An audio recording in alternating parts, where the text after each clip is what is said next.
Aku hanyalah TKI biasa yang terdampar di London karena ditipu agen.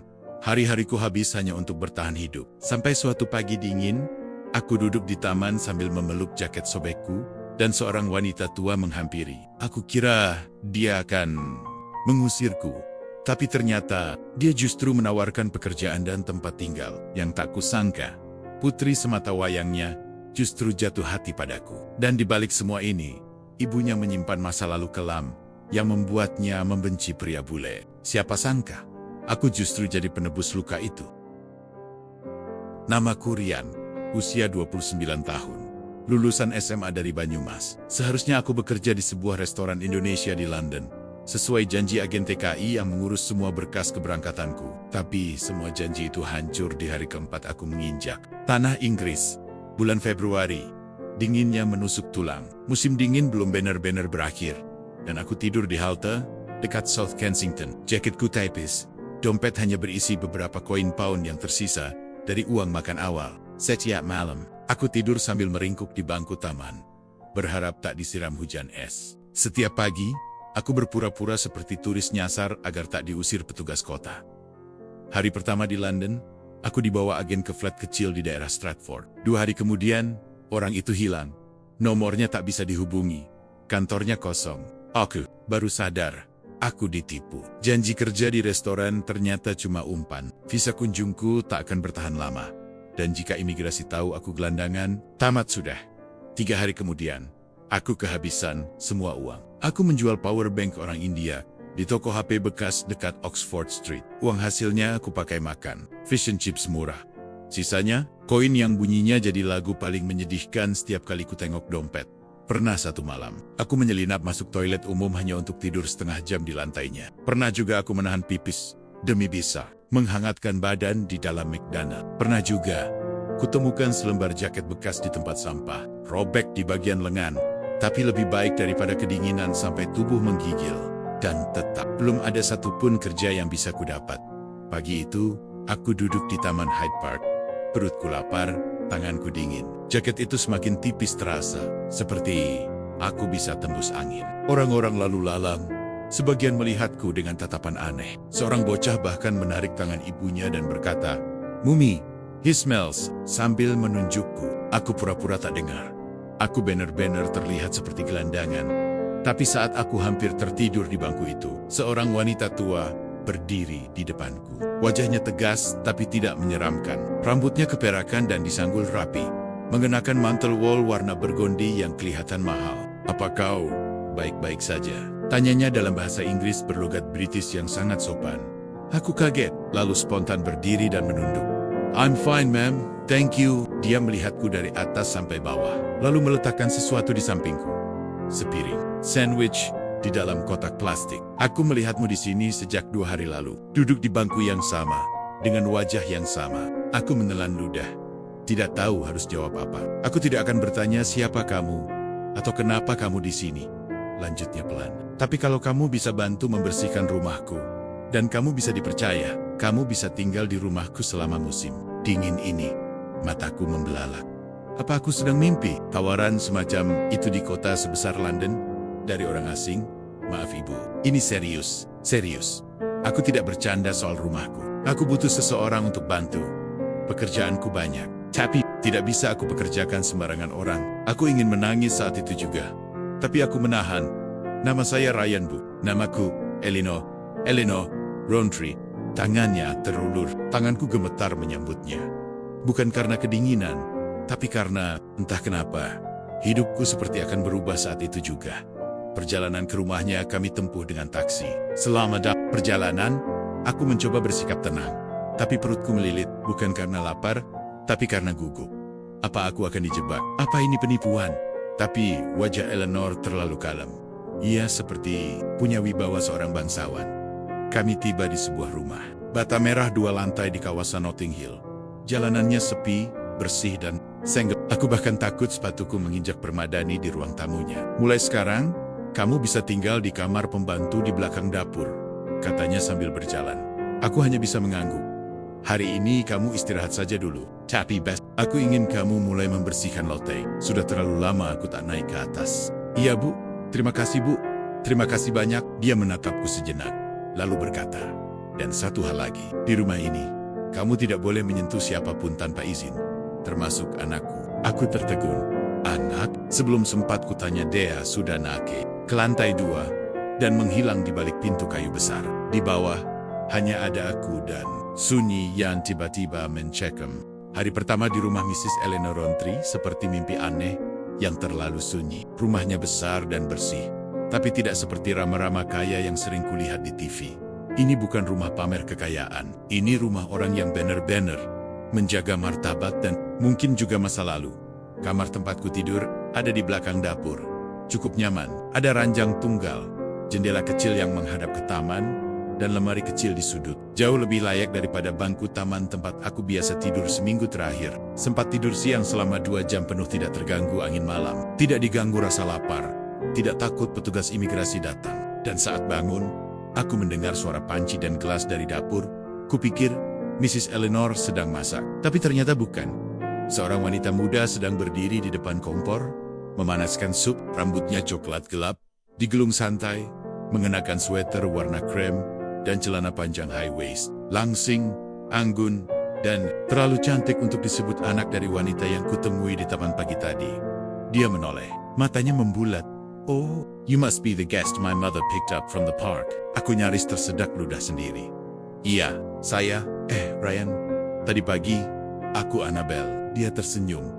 Manis, bukan senyum basi-basi khas orang asing. Ini senyum hangat. Sehangat uap sup yang keluar dari panci itu. Sup ayam, kamu pasti belum makan dari siang ya, katanya sambil mengambil mangkuk dan menuangkan isi panci. Aku nyaris menitikan air mata. Dalam hidupku, entah sudah berapa lama aku tak pernah ditawari makanan hangat seperti ini, tanpa harus mengemis lebih dulu. Annabelle duduk bersamaku di meja makan kecil di dapur. Kami makan sambil mengobrol ringan. Aku cerita tentang asal-usulku, bagaimana aku sempat kerja serabutan di Bali, lalu ditawari kerja ke luar negeri oleh agen TKI, yang ternyata penipu. Dia tidak tertawa, tidak mengasihani, tapi dia mendengarkan. Itu lebih dari cukup. Jadi kamu belum pernah benar-benar kerja di sini? Tanyanya pelan. Belum. Saya datang berharap kerja di restoran Indonesia, tapi malah terlantar. Untung ibu Anda datang. Annabelle mengangguk, lalu menatap ke arah jendela. Kamu tahu, ibuku bukan tipe orang yang gampang percaya pada orang asing, bahkan kadang kejam. Tapi kalau dia memutuskan menolongmu, pasti karena dia merasa ada sesuatu yang berbeda. Aku mengernyit. Berbeda? Gimana maksudnya? Dia tidak langsung menjawab. Tapi dari cara dia menunduk dan memainkan sendok di mangkuknya, aku tahu ada sesuatu yang dia sembunyikan. Malam itu, aku berbaring di ranjang kecil dan menatap langit-langit. Aku memikirkan wajah Annabelle, cara dia tertawa kecil waktu aku cerita soal kambing di kampung yang bisa buka pintu sendiri, cara dia menyajikan makanan tanpa ragu, dan cara dia memandangku, itu bukan pandangan kasihan. Itu seperti dia melihat aku bukan sekadar gelandangan yang dibawa ibunya pulang, tapi seperti seseorang yang mungkin bisa mengisi ruang kosong dalam hidup mereka. Gila. Baru juga 1 hari, aku sadar, aku ini cuma TKI tanpa izin tinggal. Kalau ketahuan, aparat bisa dideportasi kapan saja. Tapi kenapa justru hatiku berdebar saat bertemu gadis itu? Esok paginya, aku mulai bekerja membersihkan loteng seperti permintaan Mrs. Eleanor. Loteng itu penuh debu, kardus tua, dan perabot antik. Aku harus hati-hati agar tidak menjatuhkan atau merusak apapun. Di antara tumpukan kardus, aku menemukan foto-foto tua. Salah satunya menampilkan sosok Eleanor muda, rambutnya masih hitam pekat, berdiri di podium, mengenakan blazer formal. Di sebelahnya, ada pria bule dengan jas hitam yang memegang tangan Eleanor. Tapi wajah pria itu disobek. Aku menelan ludah. Foto itu sengaja disobek. Rapi, tapi tegas. Seperti orang yang ingin melupakan seseorang sepenuh hati. Sore harinya, Annabelle naik ke loteng sambil membawa 2 cangkir teh. Kamu nemu sesuatu menarik? Aku menunjuk kardus yang berisi foto-foto. Oh, itu masa lalu ibu. Saat dia masih menjabat di kabinet, dia pernah jadi pejabat negara. Annabelle mengangguk. Dia menteri dalam negeri, tapi mengundurkan diri tiba-tiba karena pria di foto itu. Aku berani bertanya lebih jauh. Tapi Annabelle melanjutkan sendiri. Dia pernah menikah dengan pria Amerika, tampan, karismatik, dan pintar bicara. Tapi ternyata dia juga pembohong dan pemukul. Ibu hampir kehilangan segalanya gara-gara pria itu. Aku diam, tak bisa berkata. Pop. Sejak saat itu, dia tak pernah percaya pada pria asing. Apalagi bule. Aku tercekat. Berarti aku juga dianggap ancaman. Annabel menatapku. Tapi kamu bukan seperti mereka, Ryan. Ibu mungkin belum sadar. Tapi aku bisa lihat, dia tersenyum kecil. Lalu berkata pelan. Dan entah kenapa, aku suka melihat kamu di sini. Aku menatap cangkir teh di tanganku. Tangan Annabel nyaris menyentuh jariku. Tapi dia cepat menarik diri. Mungkin sadar ini terlalu cepat. Atau mungkin karena dia tahu ibunya tak akan pernah menyetujui sesuatu yang lebih dari sekadar hubungan kerja. Aku menarik napas dalam-dalam. Dari gelandangan di taman ke meja teh bersama putri mantan menteri. Hidupku benar-benar mulai berjalan ke arah yang tak terduga. Tapi apakah aku siap untuk semua ini? Atau justru ini awal dari badai besar yang belum ku tahu arahnya? Hari ketigaku di rumah besar Notting Hill itu mulai terasa tidak biasa.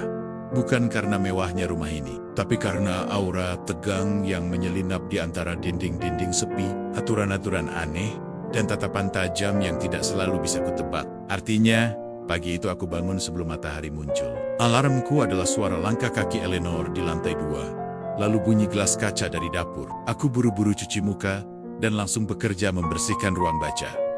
Jangan sentuh piano di ruang. Cengk, itu milik mendiang ibuku. Jangan buka jendela ruang kerja. Buku-buku tua di sana sensitif terhadap suhu. Dan jangan pernah naik ke lantai 3. Begitu kata Eleanor, sambil menyerahkan daftar pekerjaan harian. Nadanya datar. Tapi, sorot matanya. Seperti ingin menegaskan, rumah ini bukan tempat main-main. Setiap jengkal lantainya menyimpan cerita. Dan aku harus berhati-hati, agar tidak menginjak memori yang salah. Aku mengangguk sopan. Meski dalam hati bertanya-tanya, ada apa sebenarnya di lantai 3? Hari-hari berlalu dengan ritme yang kaku. Haji membersihkan ruang baca dan ruang tamu. Siang membantu menyiapkan makanan bersama koki yang datang 2 kali seminggu. Malam, menyapu taman belakang. Di cellar, aku sering mencuri waktu untuk mengobrol singkat dengan Annabel. Annabel mulai lebih sering menemaniku saat aku bekerja. Kadang dia duduk di sofa membaca buku. Kadang dia ikut membereskan rak tua yang beratnya bikin punggung terasa retak.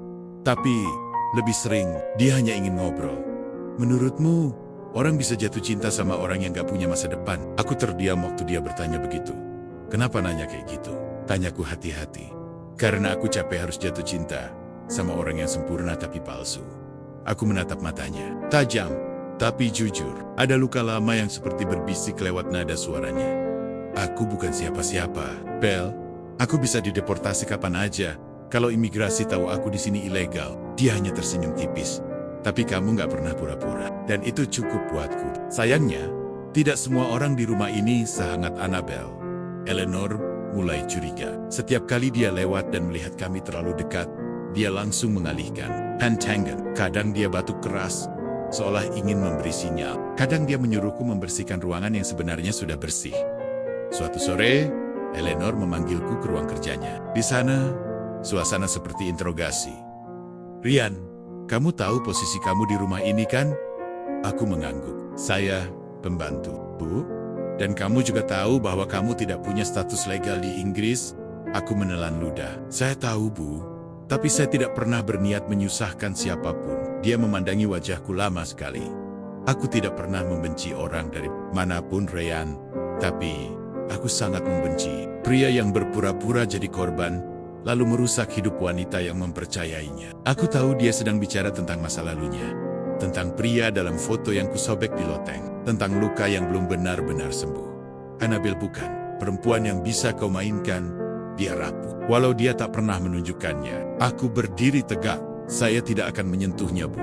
Saya hanya ingin bekerja. Menebus hidup saya yang sempat hancur. Eleanor berdiri, mendekat. Tapi kamu tahu, bukan kamu yang akan menentukan batas. Kadang perempuan bisa jatuh terlalu dalam. Don't akhirnya kamu yang dituduh membiarkan. Kata-katanya seperti cambuk dingin di tengkuk. Aku mengangguk pelan. Mulai besok, kamu akan kerja di kebun belakang saja. Tidak perlu lagi bantu di dapur. Aku tahu maksudnya. Menjauhkan aku dari Annabel. Malam itu aku duduk sendiri di pojok taman belakang. Annabel datang membawa 2 mug teh. Seperti biasa. Tapi aku menggeleng. Gak bisa, Bel. Ibumu sudah peringatkan. Aku tahu, katanya. Dia juga bicara padaku. Dan kamu tetap datang, dia duduk di sebelahku. Karena aku nggak suka diatur tentang perasaan. Apalagi kalau perasaanku ini tulus. Aku menunduk. Perasaan campur aduk.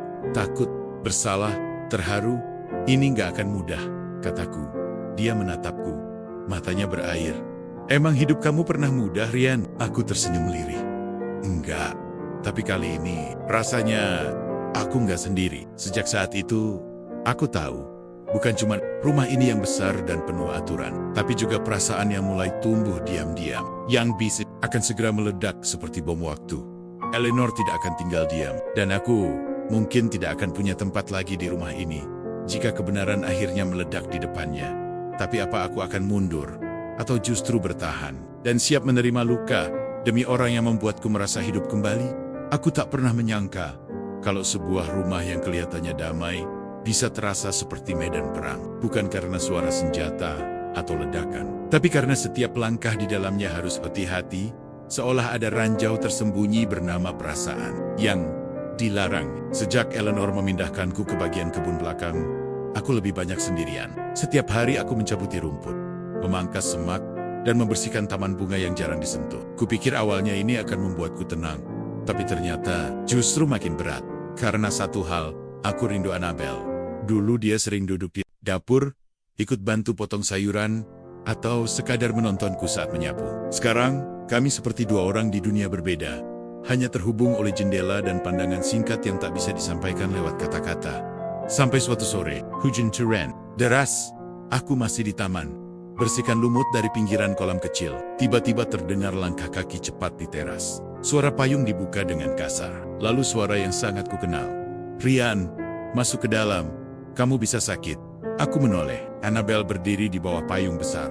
Rambutnya basah sebagian, tapi dia tidak peduli. Dia melambaiku dan memaksaku masuk. Lewat pintu belakang, kalau kamu sampai masuk rumah sakit, siapa yang bersihin rumah ini? Katanya sambil tertawa kecil.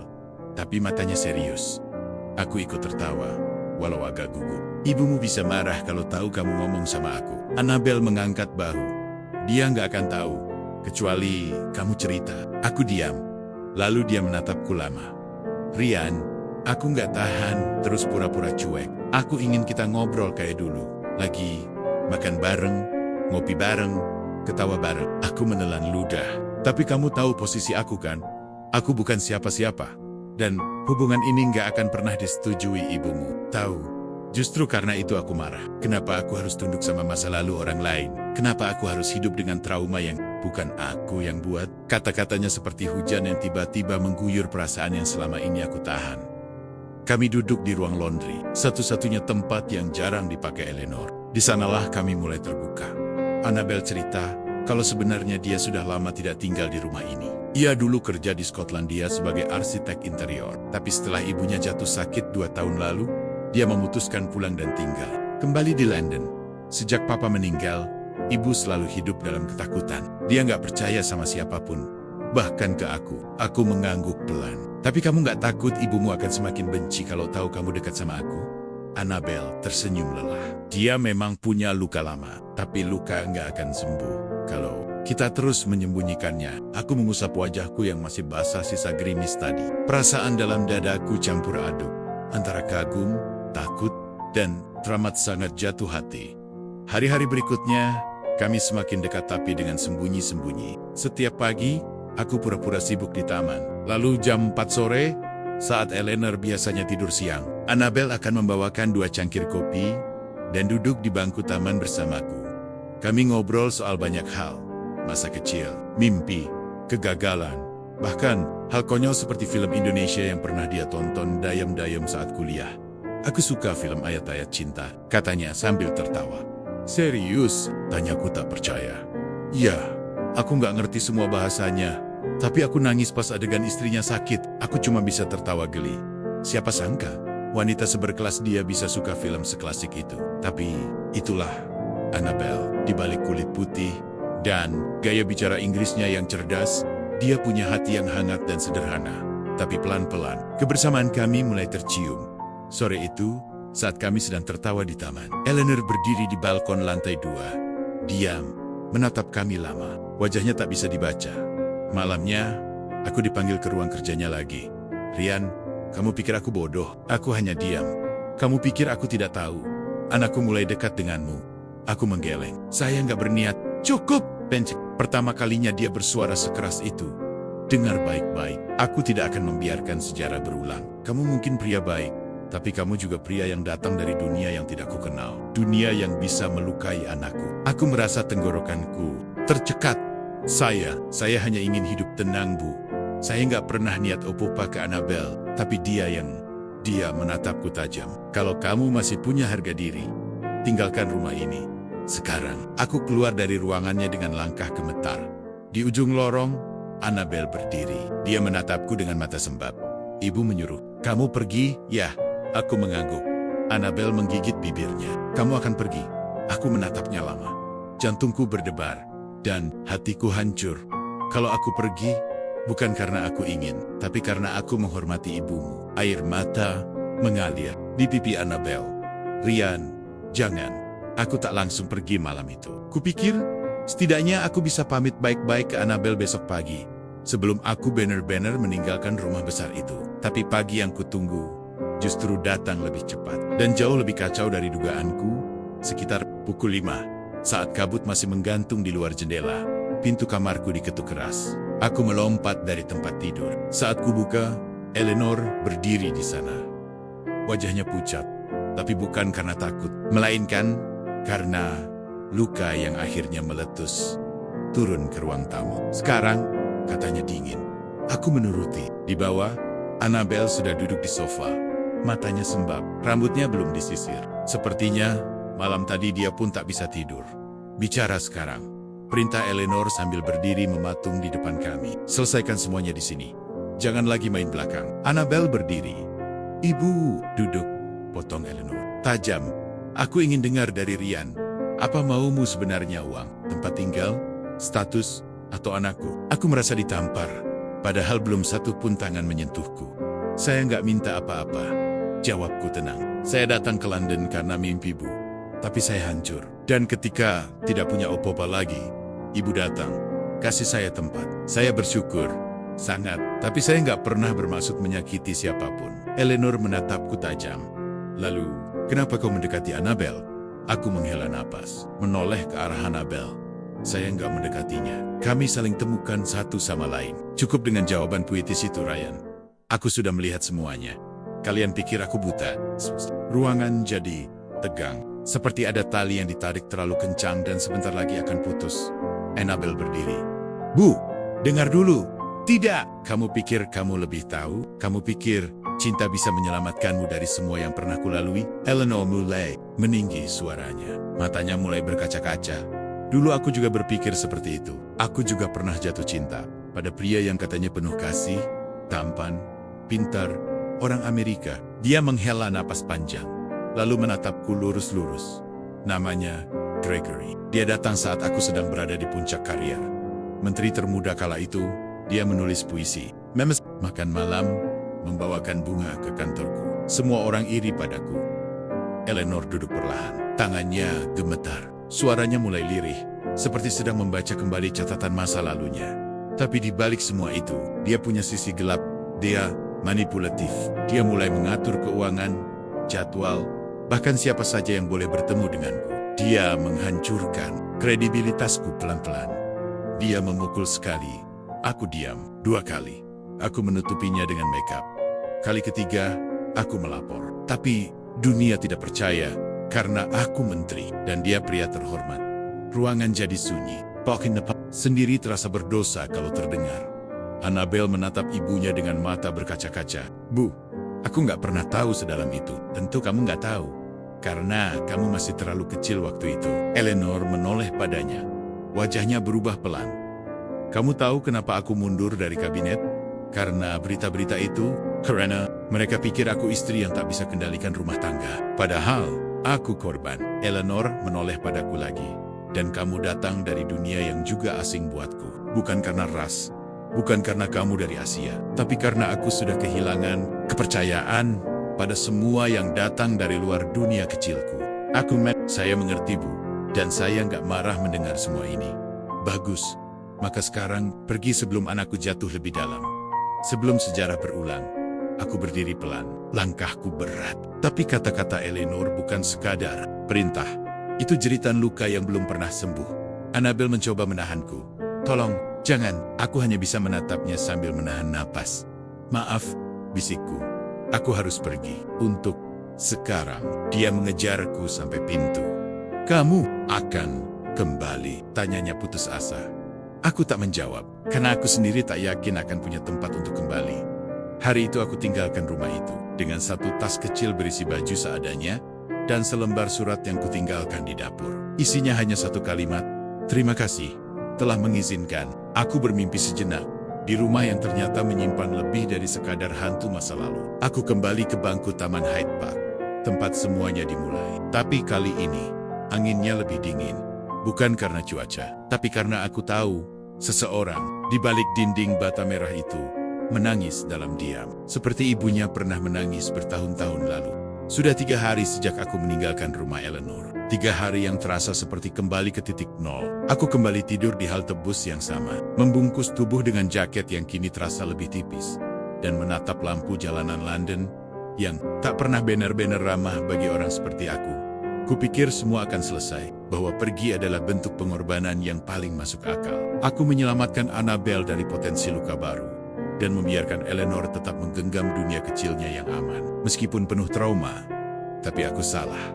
Malam itu, aku sedang duduk di bangku taman masih di Hyde Park saat seseorang berlari kecil mendekat. Nafasnya terengah-engah, rambutnya setengah terurai, dan wajahnya merah karena dingin.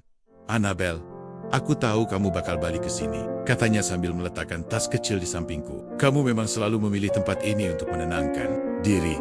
Aku tidak bisa berkata apa-apa, hanya menatapnya dengan campuran kaget, senang, dan takut. Kenapa kamu ke sini? Tanyaku akhirnya, suara pelan. Karena kamu pergi tanpa izin, dan karena aku belum selesai bicara, kami duduk berdampingan.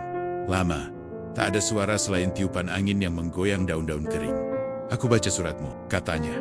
Akhirnya, dan aku tahu, kamu pergi bukan karena menyerah, tapi karena kamu menghormati ibuku. Aku mengangguk pelan, dan aku juga tahu, kamu mungkin gak akan balik kalau aku gak jemput kamu sendiri. Aku menatapnya, matanya merah, tapi karena menangis. Lebih seperti marah yang ditahan.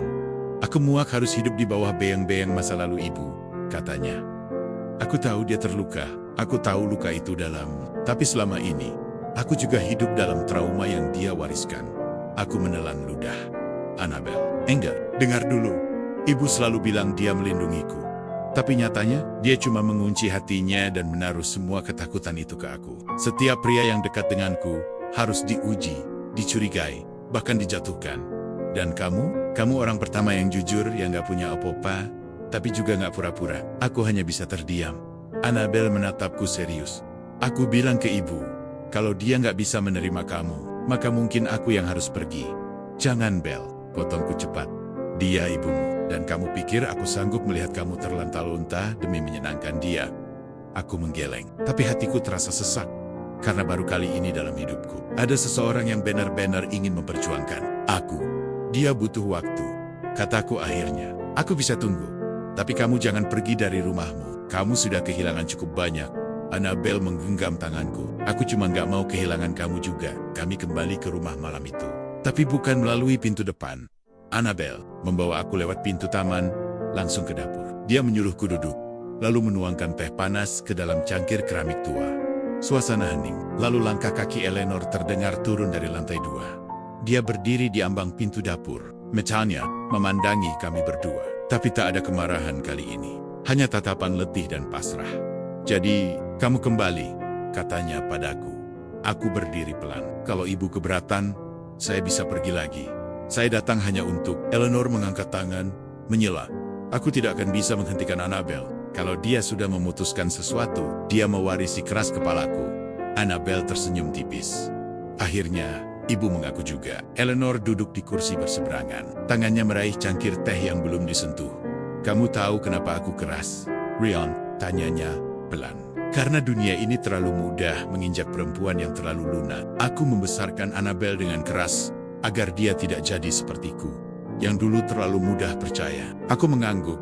Saya paham, Bu. Dan saya tidak akan meminta izin untuk bersama Annabel. Saya hanya ingin memberi alasan supaya ibu tidak perlu takut lagi. Eleanor menatapku, lalu menatap anaknya. Aku hanya minta satu hal.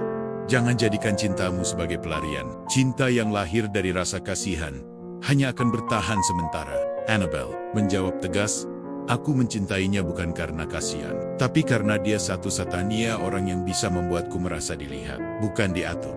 Malam itu, tidak ada pelukan, tidak ada air mata haru, tapi ada jeda yang perlahan-lahan melepaskan simpul ketakutan lama. Eleanor berdiri, mengangguk pelan, lalu berjalan pergi tanpa berkata apa-apa.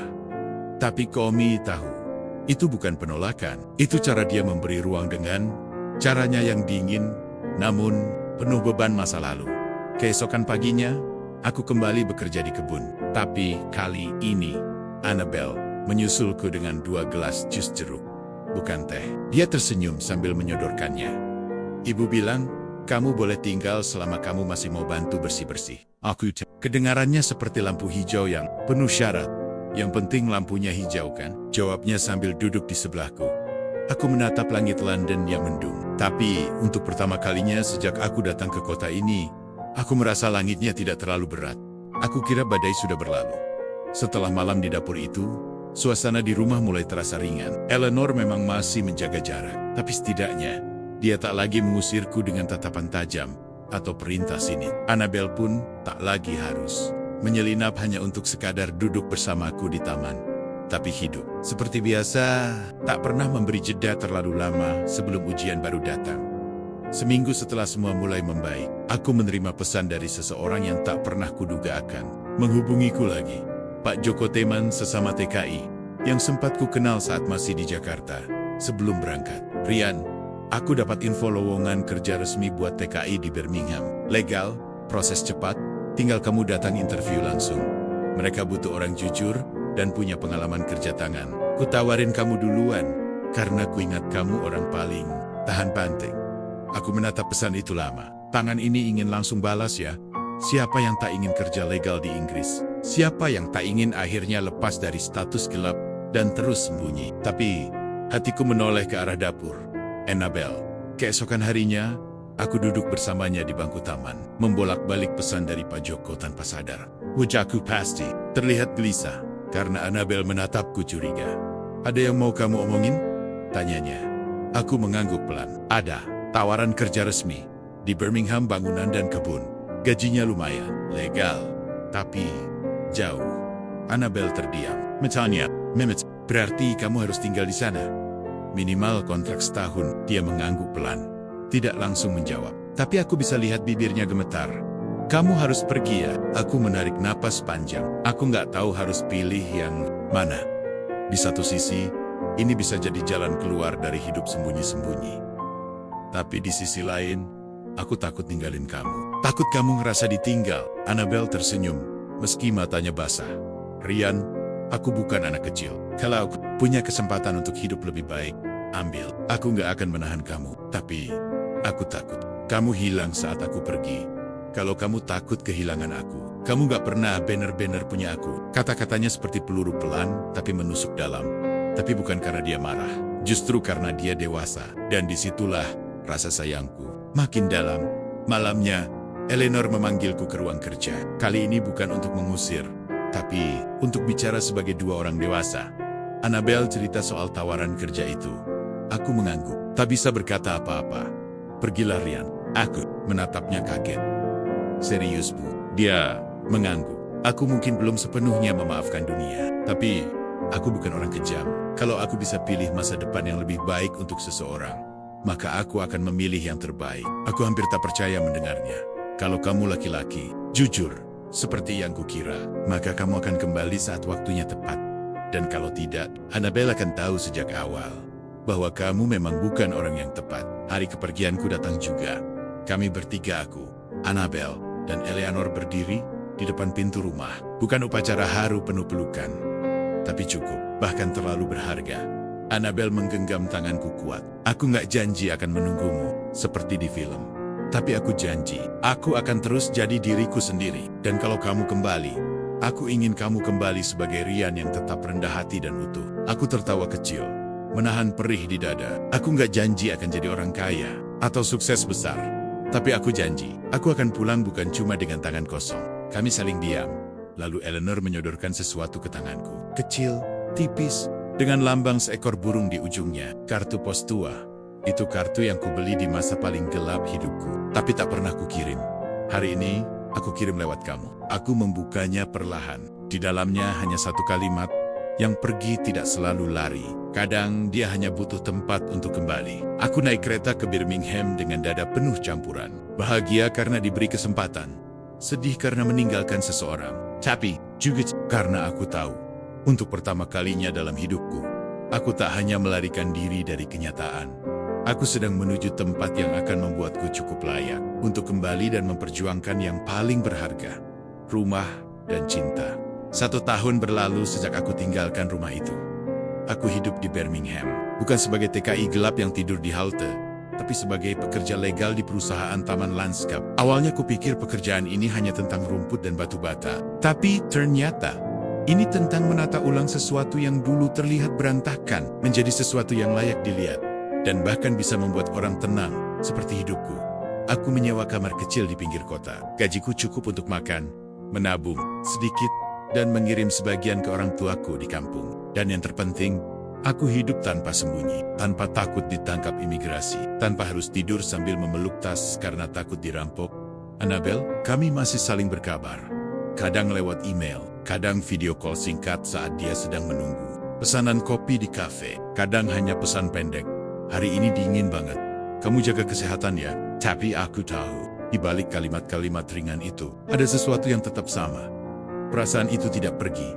6 bulan lalu, aku mendapat kabar Eleanor jatuh sakit dan harus operasi kecil. Annabel menjaga ibunya sepanjang proses pemulihan. Di tengah kesibukannya, dia tetap sempat kirim pesan. Ibu masih keras kepala, tapi sekarang dia suka baca ulang kartu pos yang pernah dia kasih ke kamu. Aku hanya membalas dengan emotikon senyum. Tapi sebenarnya, dadaku hangat membaca itu. Sampai akhirnya, musim panas tiba. Aku diberi jatah cuti 3 minggu, dan tanpa pikir panjang, aku beli tiket kereta ke London. Tidak bilang siapapun, aku ingin kejutan, tapi juga ingin tahu, apakah rumah itu masih menyimpan tempat untukku. Saat aku berdiri di depan gerbang rumah itu, aku mengangkat tangan untuk mengetuk, tapi pintunya sudah terbuka duluan. Annabel berdiri di sana, seolah dia tahu aku akan datang hari itu. Katanya, orang yang sungguh pula nggak perlu peta, katanya pelan. Aku tersenyum. Dan orang yang sungguh ditunggu, gak perlu kabari kedatangannya. Kami saling diam beberapa detik, lalu tertawa. Seperti dulu, kami duduk di ruang tengah. Sekarang terasa lebih hangat. Ada bantal-bantal baru, lukisan bunga matahari di dinding, dan aroma kue panggang dari dapur. Rumah ini tidak segelap dulu. Ibu di kamar. Dia udah jauh, membaik, kadang masih sinis, tapi sudah bisa bercanda, kata Annabel. Aku gak mau ganggu, aku cuma pengen lihat kalian baik-baik aja. Annabel menatapku. Kamu akan pergi lagi? Aku menggeleng. Enggak, aku sudah cukup jauh pergi untuk tahu apa yang paling berharga buatku. Lalu, dengan napas yang sedikit gemetar, aku keluarkan sesuatu dari saku jaket. Sebuah kotak kecil berisi cincin sederhana dari logam perak. Bukan berlian, bukan emas putih, tapi cukup untuk mewakili niatku. Ini bukan lamaran resmi, kataku cepat. Aku nggak akan berani kalau belum minta izin ibu. Tapi ini tanda bahwa aku sungguh-sungguh. Aku pulang bukan untuk numpang hidup, tapi untuk membangun hidup bareng kamu. Annabel tidak menjawab. Dia hanya menutup matanya sebentar, lalu mengangguk sambil tertawa kecil yang setengahnya, seperti mau menangis. Sore itu, Eleanor turun dari kamarnya. Dia menatapku lama, tidak tersenyum, tapi tidak juga mengusir.